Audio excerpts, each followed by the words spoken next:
Good morning class. 10th class है बच्चों। हम आपको काव्य खंड से पाठ 12 अशोक वाजपेयी पढ़ा रहे थे, जिसमें कि आपको हमने इसका जीवन परिचय पढ़ा दिया है। आप अशोक वाजपेयी जी का जीवन परिचय अपनी कॉपी में लिख लीजिए। इसके बाद आज हम आपको इनकी लिखी कविता भाषा एकमात्र अनंत है पढ़ा देते हैं। आपके कोर्स में इनकी लिखी एक और कविता युवा जंगल दिया हुआ है, तो उसको आप कट कर दीजिएगा।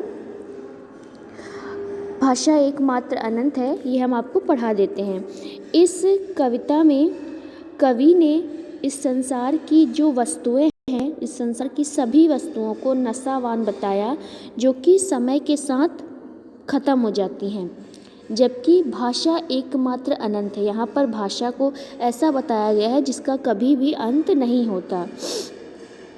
कवि कहते हैं कि फूल झरता है, फूल शब्द नहीं, बच्चा गेंद उछालता है, सदियों के पार लोकती है उसे एक बच्ची, बूढ़ा गाता है एक पद, दोहराता है दूसरा बूढ़ा, भूगोल और इतिहास से परे किसी दलान में बैठा, न बच्चा रहेगा न बूढ़ा रहेगा, न गेंद न फूल न दलान रहेंगे, फिर भी शब्द भाषा एकमात्र अनंत है।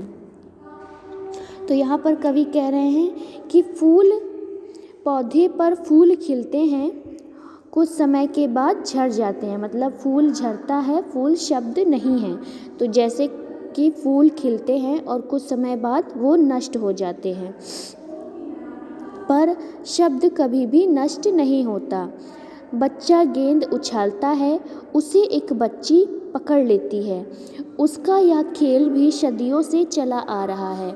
हर काल में बच्चों के यह खेल खेल रहे हैं। मतलब हर काल में, चाहे वो कोई सा भी समय हो, बच्चे खेल खेलते हैं। और एक वृद्धा व्यक्ति कोई पद गाता है तो दूसरा उसे दोहराता है। तो मतलब बूढ़ा गाता है एक पद, दूसरा है जो दोहराता है। तो यहाँ पर कह रहे हैं कि जिस तरह से एक व्यक्ति, बूढ़ा व्यक्ति कोई गीत गाता है और दूसरा उसी स्वर में गीत दोहराता है। भूगोल और इतिहास से परे किसी दलान में बैठा हुआ, तो इतिहास और भूगोल से परे रहकर वे दोनों बूढ़े दलान में बैठे गीत गाते हुए आनंद का अनुभव करते हैं। तो इतिहास और भूगोल जानते हैं, मतलब ये एक कह सकते हैं कि जो समय से चलता आ रहा है वह होगा ही। मतलब एक इतिहास भी जानता है कि अगर कोई व्यक्ति गीत गा रहा है तो उसे कोई ना कोई दोहराएगा। तो वो दोनों जो दलान पर बैठ के गीत गा रहे हैं, वह एक आनंद का अनुभव कर रहे हैं। फिर आगे कहते हैं कि ना तो कोई बच्चा रहेगा, ना कोई बूढ़ा, न गेंद न फूल न दलान रहेंगे, फिर भी शब्द भाषा एकमात्र अनंत है। मतलब कह रहे हैं कि जैसे जैसे समय बीतता जाएगा, न तो बच्चा रहेगा, न बूढ़ा रहेगा, न गेंद रहेगी, न फूल रहेगा, न दलान रहेगी। मतलब जो पेड़ पर फूल खिलता है और समय के बाद झड़ जाता है, इसके बाद जो बच्चा होता है जो कि गेंद खेलता है, फिर दलान पर बैठ के दो बूढ़े व्यक्ति गीत गाते हैं। तो ये सब समय आने के बाद ना तो कोई बच्चा रहेगा, न बूढ़ा रहेगा, न कोई गेंद होगी, न कोई दलान होगा।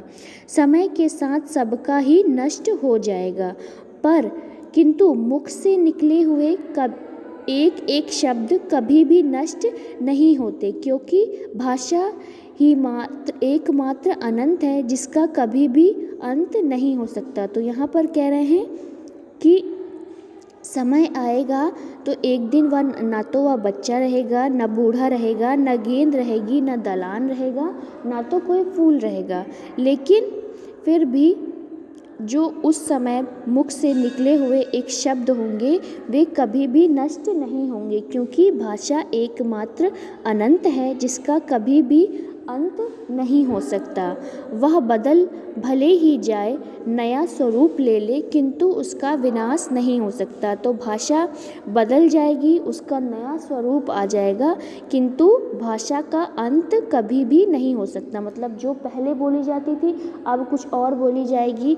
भाषा का जो स्तर है वो बदलता जाएगा, लेकिन भाषा का जो अंत है वो कभी भी नहीं होगा।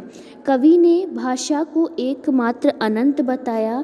इसके बाद नश्वर जगत में भी भाषा ही अविनाशी है। जब तक भाषा अभिव्यक्ति रहेगी तब तक भाषा की आवश्यकता पड़ेगी। यहाँ पर मुक्तक छंद है, किंतु गेयता विद्यमान है। यह नई कविता है जिसमें भाव प्रमुख होते हैं, छंद बधा नहीं होता, भाषा सरल, सहज एवं प्रवाहपूर्ण है। तो ये भाषा एक अनंत है की व्याख्या हमने कर दी है। आप इसको अपनी कॉपी में लिख लीजिएगा, नहीं तो आप इसको अच्छे से तैयार कर लीजिए। इसके बाद ये आपके प्रश्न उत्तर हैं, अभ्यास प्रश्न, जिसमें से पहला प्रश्न है कि निम्नलिखित प्रश्नों के संक्षिप्त उत्तर दीजिए। तो इस प्रश्न के आपको उत्तर लिखने होंगे। अशोक वाजपेयी जी का जन्म कब और कहाँ हुआ था? इसके बाद अगला प्रश्न है, दो प्रगतिशील कवियों के नाम लिखिए। फिर अगला प्रश्न है, युवा जंगल कविता से, ये वाला क्वेश्चन आप कट कर दीजिए, जो तीसरा क्वेश्चन है उसे आप कट कर दीजिए। फिर चौथा प्रश्न है कि अशोक वाजपेयी जी के 4 रचनाओं के नाम लिखिए। तो आपको इसमें अशोक वाजपेयी जी की 4 रचनाएं लिखनी हैं। इसके अलावा आपका जो ये प्रश्न है कि विस्तृत उत्तरीय प्रश्न में, जो कि हमने पहले ही बोल दिया है कि आप अशोक वाजपेयी जी का जीवन परिचय लिख लीजिए, तो आप इनका जीवन परिचय लिख लीजिएगा। प्रश्न है कि अशोक वाजपेयी का जीवन परिचय देते हुए उनकी रचनाओं के नाम लिखिए। तो यहाँ पर आपको अशोक वाजपेयी जी का जीवन परिचय लिखना है। और इसके बाद जो अगला प्रश्न है कि संदर्भ सहित व्याख्या करना है, तो आप इसे अपनी कॉपी में नोट नहीं करेंगे। सिर्फ आपको शॉर्ट वाले जो अति लघु वाले प्रश्न हैं वो वाले प्रश्न अपनी कॉपी में लिखना है, जिसमें कि तीसरा क्वेश्चन आपको नहीं करना है। और अशोक वाजपेयी जी का जीवन परिचय आपको अपनी कॉपी में लिखना है। तो बच्चों आज के लिए बस इतना ही। Thank you.